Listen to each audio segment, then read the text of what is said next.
తారక్ నిజంగా చాలా ధైర్యం తెచ్చుకుని ఎన్నో సంవత్సరాలు వైఫ్ ను వదిలేసి నా ఇంటికి వచ్చాడు. దానికి తండ్రి థ్యాంక్స్ చెప్పాలా తారక్ థ్యాంక్స్ చెప్పాలా నాకు తెలియదు కానీ థ్యాంక్స్ చెప్తున్నా. Thank you sir.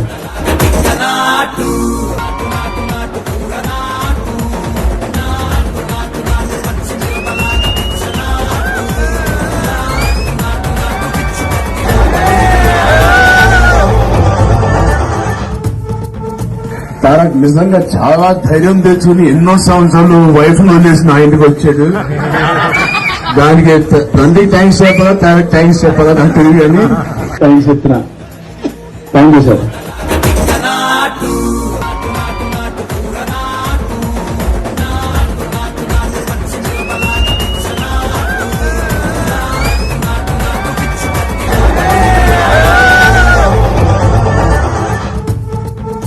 తారక్ నిజంగా చాలా ధైర్యం తెచ్చుకుని ఎన్నో సంవత్సరాలు వైఫ్ ను వదిలేసి నా ఇంటికి వచ్చాడు. దానికి తండ్రి థ్యాంక్స్ చెప్పాలా తారక్ థ్యాంక్స్ చెప్పాలా నాకు తెలియదు కానీ థ్యాంక్స్ చెప్తున్నా. Thank you sir.